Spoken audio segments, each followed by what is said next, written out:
ten zwijacz przewodu, tak jak zobaczcie, on nawet działa. Od spodu troszkę tutaj rdzy jest, no ale zachowała się tabliczka, możemy zaraz na nią rzucić okiem. Wszystko to oglądaliśmy sobie w odcinku o demontażu tego odkurzacza. I patrzcie, nawet w środku ten odkurzacz nie wygląda źle. Odkręcone i mogę zdjąć pokrywę silnika. A tam w środku widać przymocowany silnik i on, tak jak powiedziałem, wchodzi w korpus tak troszeczkę pod kątem. Wyjąłem już zwijacz przewodu. On na pewno jakoś po przechyleniu wychodzi, tylko jeszcze nie wiem jak. No i mamy silnik typu Silma RH5500 z zakładów Silma. No i teraz teoretycznie wciskając ten bolec zwalniam blokadę i przewód... Ojej! Cześć! Dzisiaj chciałbym Was bardzo zaprosić na odcinek, który może ucieszy pasjonatów czy wielbicieli dawnych polskich odkurzaczy Zelmer, bo o nich już tutaj na kanale przez parę tygodni nie mówiliśmy. Ostatnio sporo zajmowałem się starymi grzejnikami, zresztą te grzejniki będą tutaj w najbliższym czasie jeszcze wracały. Ale dosłownie kilka dni temu na spacerze z psem znalazłem na ulicy wystawiony ten odkurzacz Zelmer typ 168, chyba z 82 roku, chociaż to jest troszkę mało widoczne na tabliczce, jeszcze tabliczkę sobie obejrzymy. Nawiasem mówiąc, jak niosłem ten odkurzacz do domu, to wzbudził on duże zainteresowanie panów z przedsiębiorstwa komunalnego, którzy akurat grabili liście na ulicy, no i z dużym uznaniem odnieśli się do tego znaleziska, kiwali głowami, że tak, to Zelmer to na pewno będzie działał, bo to dobre odkurzacze. Czy faktycznie działa, nie mam pojęcia. To jest zadanie dla nas do sprawdzenia tutaj, a przede wszystkim bardzo się cieszę, że możemy konstrukcję tego odkurzacza obejrzeć. On na pierwszy rzut oka, jeżeli one stoją tak tymi pokrywami wlotu powietrza w Waszą stronę, czy w stronę kamery, jest prawie identyczny jak te dwa odkurzacze, które tutaj postawiłem. To jest typ 251 z 88 roku, zresztą też wymagający przeglądu, bardzo brudny i zniszczony. To jest typ 455 z 95 roku, czyli jak na warunki mojej kolekcji odkurzacz praktycznie już nie zabytkowy, tylko w cudzysłowie współczesny. I one, jeżeli chodzi o te metalowe korpusy, są praktycznie identyczne, jeżeli chodzi o te pokrywy wlotu powietrza z uchwytem, są praktycznie identyczne. Natomiast jak odwrócimy je w Waszą stronę tymi pokrywami wylotu powietrza, czy pokrywami silnika, to od razu widać zasadniczą różnicę. Ten znaleziony ostatnio na ulicy odkurzacz typu 168 jest spośród tej trójki jedynym wyposażonym w zwijacz przewodu. Czy ten zwijacz jest sprawny, to sobie zaraz sprawdzimy.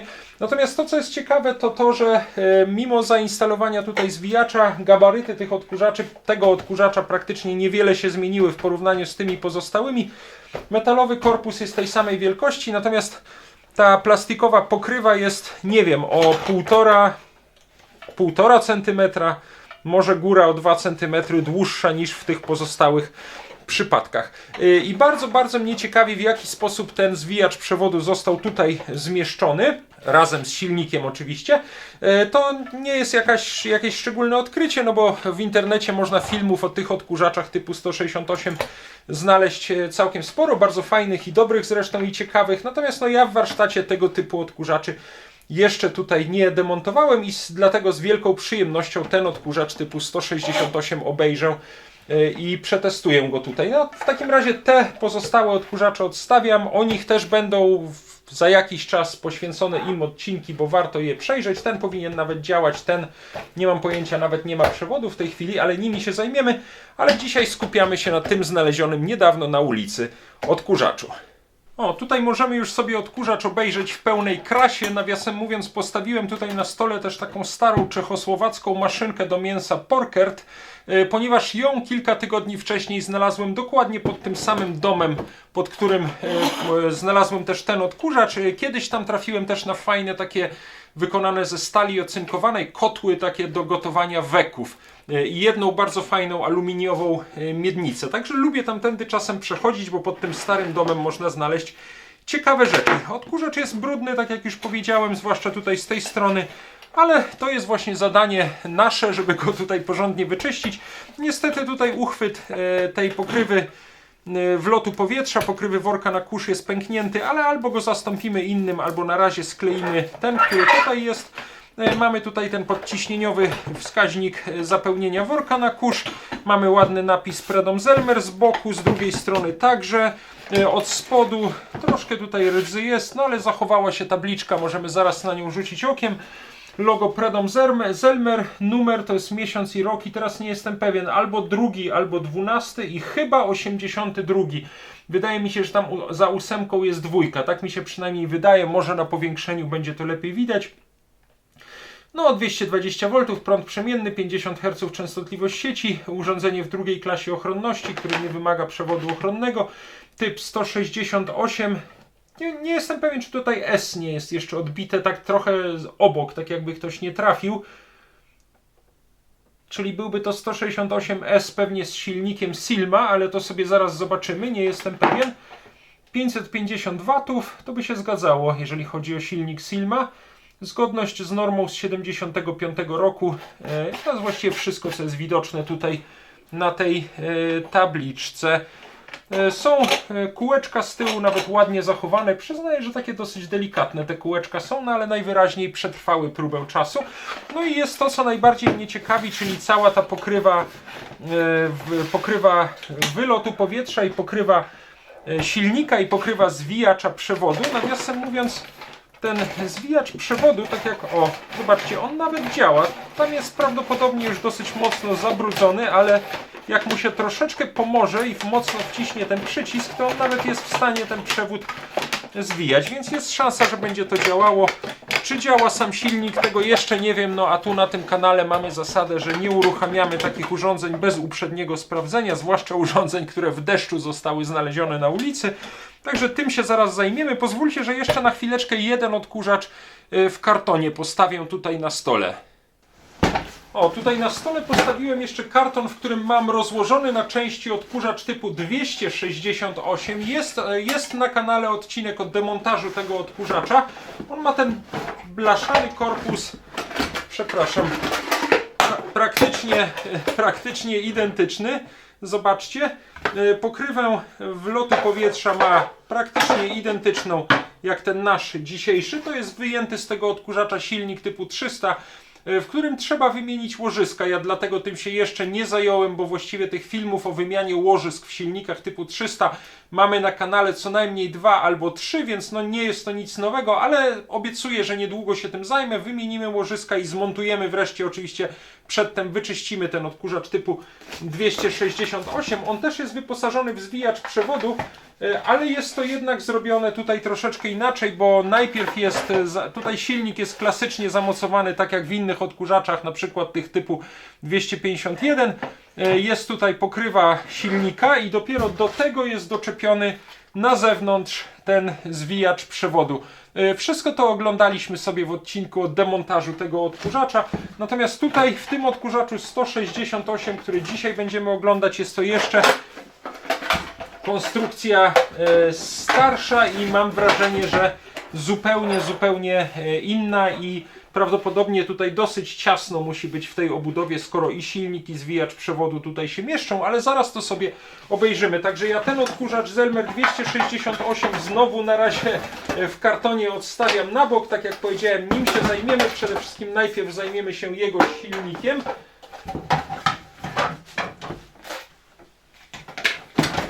A teraz wracam do tego odkurzacza Zelmer 168.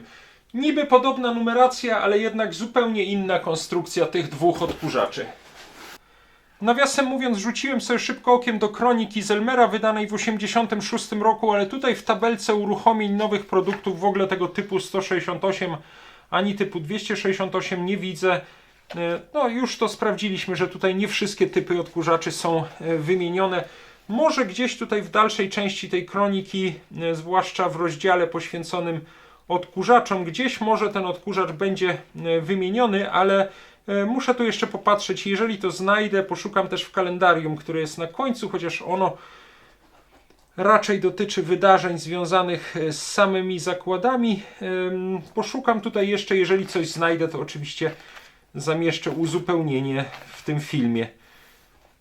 Dzisiaj przyznaję, że chciałbym zrobić coś podobnego jak w przypadku tego odkurzacza 268, czyli po prostu rozmontować ten odkurzacz na części, a wyczyścimy, zmontujemy go później po przeglądzie silnika, ale myślę, że to i tak będzie ciekawe, bo chciałbym przede wszystkim zobaczyć, jak tutaj to wszystko jest zmieszczone.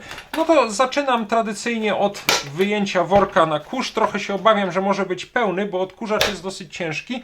Pokrywa w całkiem ładnym stanie. Później sobie jeszcze sprawdzimy, upewnimy się, że ona pasuje też do tych innych odkurzaczy, które tu już widzieliśmy. O, jest to fajne kółeczko, którym można było zablokować papierowy worek też. Tutaj oryginalny worek w środku jest, tylko się troszkę przykleił.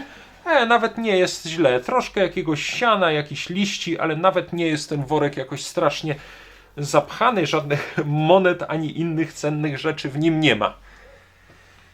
No i co? I patrzcie, nawet w środku ten odkurzacz nie wygląda źle. Nie jest bardzo zardzewiały, troszeczkę tutaj rdzy na krawędziach, ale nie jest w środku naprawdę źle. Postawię go sobie teraz pionowo, tylko podłożę tutaj jakąś podkładkę, bo ta klamra mi trochę przeszkadza, a nie chcę jej odłamać.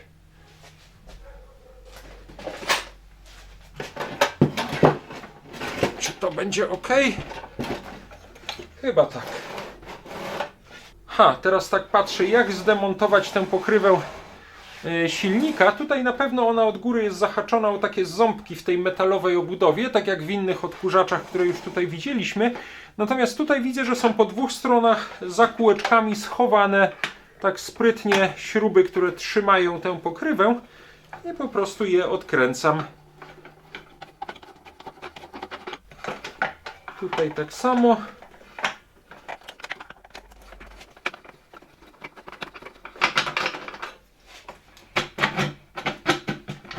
One są dosyć długie, te śruby. Jeszcze ich nie odkręciłem, widzę. Tutaj już. Tutaj też już. Odkręcone i mogę zdjąć pokrywę silnika. No i bardzo fajnie. Mam tutaj z boku malutki zwijacz przewodu. Mam wrażenie, że dużo mniejszy niż w odkurzaczach polskich, odkurzaczach Zelmera ze zwijaczami, które do tej pory oglądaliśmy. Na pewno mniejszy niż w tym odkurzaczu Zelmer 268, a tutaj mam zamontowany silnik i tak, będzie to moim zdaniem silnik typu Silma RH5500 i on, mam wrażenie, jest tak dosyć nietypowo, troszeczkę pod kątem, o, tak jak ten śrubokręt teraz idzie, w ten sposób jest chyba tam przechylony. Zaraz to sobie dokładnie zobaczymy. A tutaj mamy wyłącznik.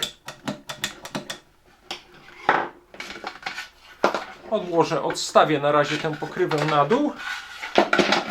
Pokażę Wam, może w ten sposób, jak to wygląda. Tutaj mamy ten nieduży bęben zwijacza przewodu, a tam w środku widać przymocowany silnik i on, tak jak powiedziałem, wchodzi w korpus tak troszeczkę pod kątem, żeby tutaj cała ta pokrywa układu ssącego się zmieściła. Gdyby był tu z boku zainstalowany dokładnie tak prosto, czy prostopadle do tej pokrywy, a równolegle do tych bocznych, do tych ścianek obudowy, no to by się tutaj nie zmieścił. Natomiast jak jest zamontowany tak troszeczkę pod kątem, to ta cała pokrywa układu ssącego szersza mieści się tam w środku.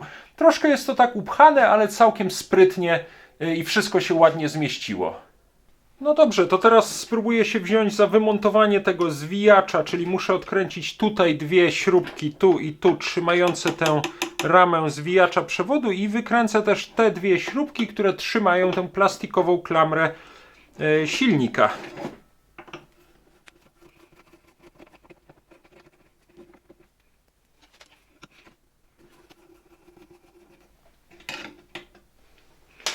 Zwijacz mam już odkręcony, mógłbym go teraz, szczerze mówiąc, wyjąć, ale tutaj będą mi przeszkadzały te przewody, chociaż one są, mam wrażenie, bardzo długie. Zobaczmy.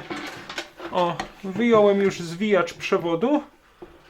Malutki, fajny, nieduży. Wyczyścimy go i ciekawe, myślę, że będzie to całkiem fajnie działało. Tutaj idą przewody prowadzące tam do silnika, więc no, żeby to wszystko wyjąć, muszę też odkręcić tę klamrę trzymającą silnik. Przyznaję, że bardzo lubię demontować takie typy odkurzaczy, których jeszcze nie widziałem.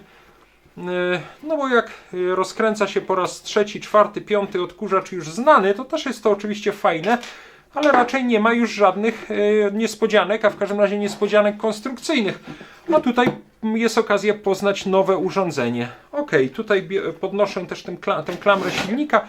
Widać teraz, może w ten sposób, widać jak bardzo pod kątem jest tam umocowany ten silnik. No i łapię tutaj też za silnik i wyciągam go z obudowy. Oj, troszeczkę on mi się tutaj o coś zaczepia. Chyba też muszę go jakoś pod kątem wyjąć. Momencik, muszę sobie opracować sposób wyjmowania tego silnika. No jednak jest tutaj dosyć mało miejsca.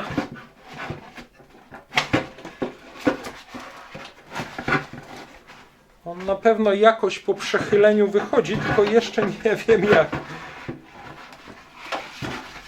Dobra, zróbmy tak, odkręcę go w ten sposób. O, dobrze. Teraz go odkręciłem kondensatorem do góry i w ten sposób mogłem go wyjąć z obudowy. A tutaj jest jeszcze taki papier preszpanowy, który wypełnia całą tę komorę silnika. Przepraszam. I patrzę, jak jest zrobiona ta dolna część, w której jest zamontowany silnik. Tam też jest to specjalnie tak. Ta guma jest klasyczna, ale o, cała ta ścianka pomiędzy... Momencik, tak, cała ta ścianka pomiędzy workiem na kurz a silnikiem jest zamontowana pod kątem. Nie tak jak normalnie w odkurzaczach prostopadle, tylko jest troszeczkę w ten sposób pod kątem, czy w ten sposób w każdym razie pod kątem zamontowana i w ten sposób ten silnik też siedzi tam pod kątem. Pierwszy odkurzacz z tego typu technicznym rozwiązaniem, który tutaj na kanale oglądamy.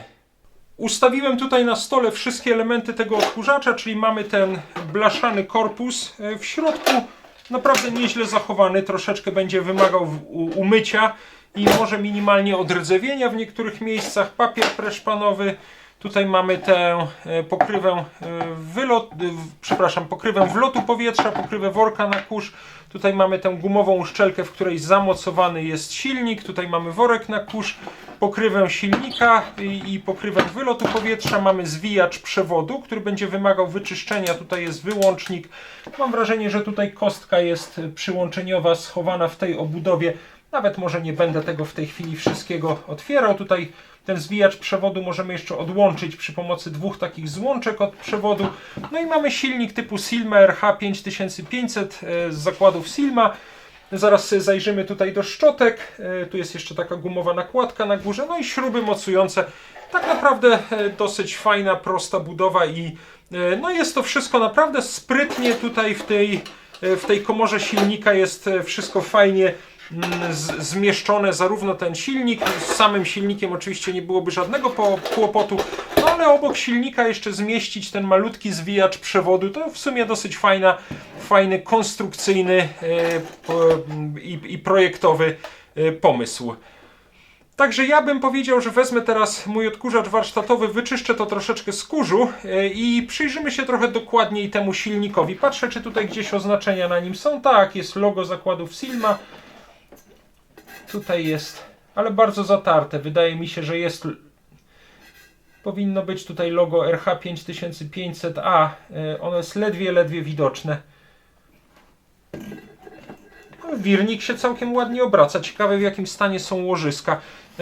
629, jeżeli dobrze pamiętam, są łożyska w tym silniku. Zresztą już w jednym z takich silników, co najmniej jednym tutaj na kanale, wymienialiśmy łożyska. Wymienialiśmy kiedyś wirnik w takim silniku. Zobaczymy, czy trzeba to będzie robić koniecznie tutaj.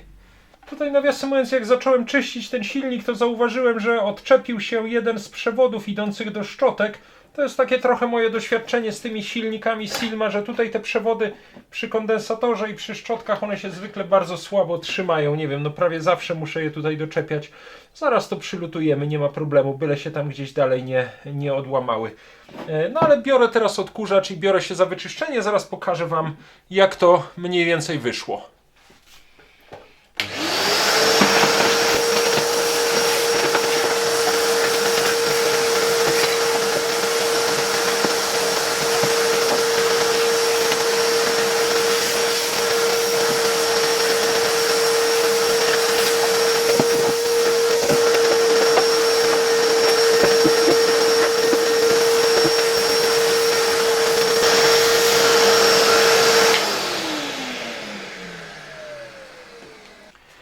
Tutaj troszeczkę też poczyszczę te osłonki przewodów. Oczywiście dla funkcjonowania odkurzacza nie ma to kompletnie żadnego znaczenia, ale skoro się już nim zajmujemy, to niech to wszystko będzie w miarę ładnie wyczyszczone.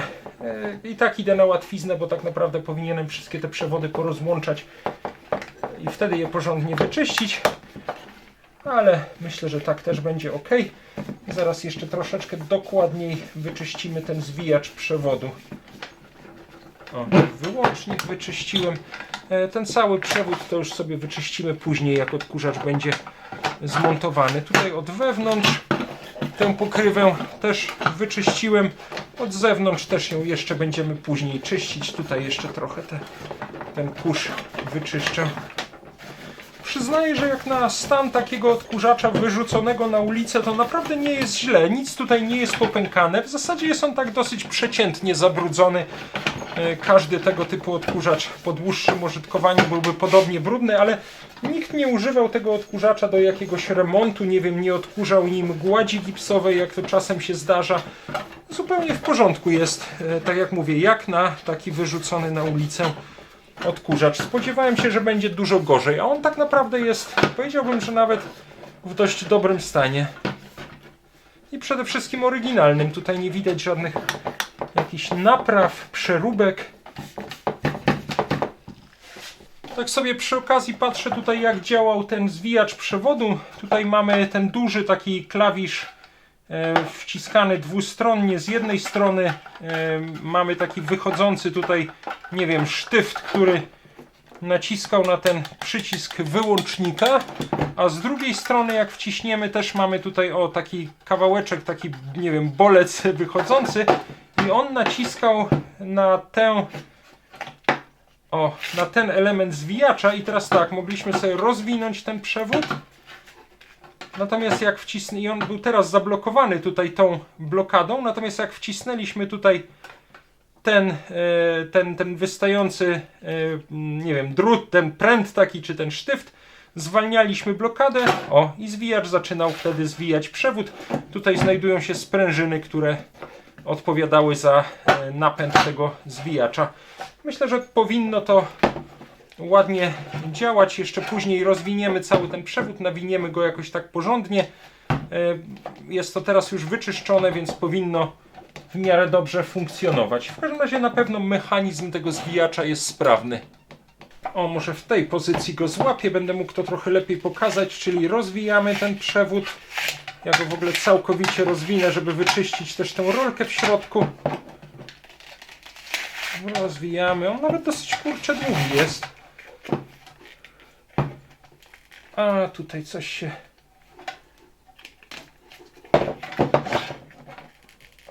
Tutaj się troszeczkę blokuje. Momencik. On się tutaj tak nieładnie splątał.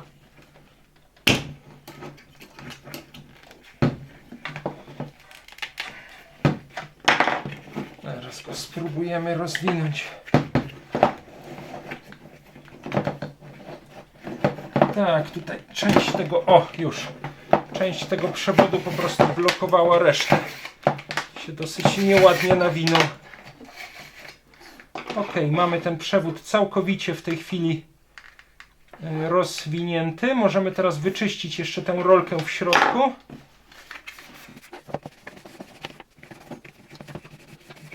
Patrzę, czy tutaj przewodziki są połączone. Chyba tak. Tutaj wszystko jest w porządku. No i teraz teoretycznie wciskając ten bolec zwalniam blokadę i przewód... Ojej! Przewód bardzo szybko nawet zaczyna się zwijać, aż za szybko powiedziałbym. Ja go jeszcze raz rozwinę.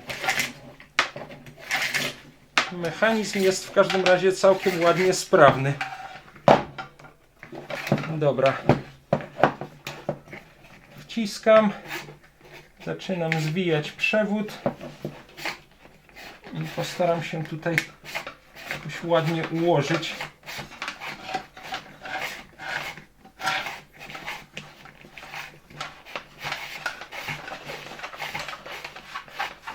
Dobra, on się i tak będzie dość przypadkowo nawijał. Nie wiem, jaki długi jest ten przewód, ale myślę, że z 5 metrów spokojnie ma.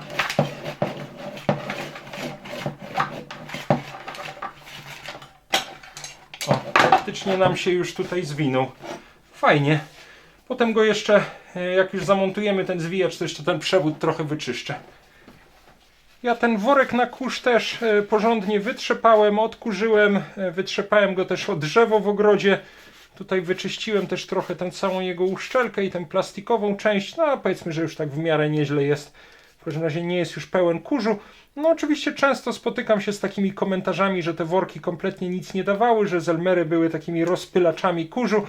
Może faktycznie zdolność do zbierania drobniejszego, zwłaszcza pyłu tych worków materiałowych jest dyskusyjna, ale takie większe zabrudzenia jak najbardziej skutecznie zbierają, a pamiętajmy, że zawsze można do takiego worka włożyć też przy pomocy tego kółeczka można włożyć jeszcze papierowy, jednorazowy worek, a możemy nawet włożyć taki worek naprawdę dobrej jakości i on wtedy będzie już całkiem porządnie ten kurz zbierał, chociaż nie pamiętam, żeby w latach 80. takie dobrej jakości worki były łatwo dostępne, więc no raczej używano po prostu takich, przynajmniej u mnie w domu, i jakoś to tam funkcjonowało i na ten kurz, drobinki tego kurzu, które pozostawały, jakoś specjalnie nikt już uwagi nie zwracał, ale tak jak mówię, zawsze możliwe jest użycie tutaj jeszcze jednorazowego papierowego worka, nawet takiego o dosyć dobrych właściwościach filtrujących. Dobra, worek odkładam, jeszcze tylko pójdę, umyję ten metalowy korpus odkurzacza i właściwie zaraz będziemy mieć to wszystko w miarę wyczyszczone, przynajmniej od wewnątrz, bo jeszcze od zewnątrz poczyścimy to po zmontowaniu. Wróciłem już z czyszczenia, po prostu włożyłem ten korpus odkurzacza do wanny i zobaczcie, on jest teraz naprawdę całkiem ładny. Tutaj jeszcze odrdzewiaczem troszeczkę niektóre miejsca zabezpieczymy, ale udało się to, myślę, całkiem fajnie doczyścić. No niektóre zabrudzenia są nie do usunięcia, tam gdzie lakier jest już wytarty też trudno jest to naprawić, ale przynajmniej nie jest to już brudne. Wyczyściłem także tę pokrywę wlotu powietrza, wygląda to całkiem fajnie, skleiłem tę rączkę, aczkolwiek nie sądzę, żeby to klejenie faktycznie dużo pomogło. Jeżeli będzie tylko stał w kolekcji ten odkurzacz, to powinno się to trzymać, ale w razie czego wymienię to po prostu na podobną pokrywę z taką rączką, która nie będzie pęknięta. Wyczyściłem tę pokrywę silnika całkiem porządnie i też ten przewód rozwinąłem praktycznie w całości i porządnie go umyłem. Wygląda to teraz całkiem fajnie, ta pokrywa też w środku jest ładnie wyczyszczona i właściwie jest już tutaj suchutka. No i co? No i teraz chciałbym się ewentualnie zająć tym silnikiem. Tutaj w tym miejscu chciałem Was bardzo prosić, żebyśmy jednak zrobili przerwę i zakończyli ten odcinek o demontażu i czyszczeniu tego odkurzacza Zelmer 168 z 82 roku, a ja natychmiast biorę się za przegląd tego silnika. Może się okazać, że coś więcej przy tym silniku trzeba będzie zrobić, nie wiem, wymienić szczotki, wymienić łożyska. Wtedy nam się ten cały odcinek zrobiłby naprawdę długi, a chyba już mniej więcej do pół godziny dochodzimy, także myślę, że jak na taki pierwszy odcinek o demontażu, czyszczeniu, o poznaniu konstrukcji tego odkurzacza, myślę, że to wystarczy. A ja postaram się jak najszybciej ten drugi odcinek o teście silnika i o montażu tego odkurzacza dokończyć. No i oczywiście jak odkurzacz będzie zmontowany, to zrobimy mały test odkurzania u mnie w domu. Także za dzisiaj jeszcze raz bardzo Wam dziękuję. Zapraszam Was na drugą część tego filmu poświęconego odkurzaczowi Zelmer 168, a niedługo postaram się też przygotować odcinek o montażu tego odkurzacza Zelmer 268, który też powinien być ciekawy, ale tam będzie na pewno dochodziła jeszcze kwestia wymiany łożyska w silniku typu 300. Także to jeszcze chwileczkę mi zajmie. Na razie chciałbym dokończyć pracę nad tym odkurzaczem. Cześć i widzimy się już niedługo w drugiej części.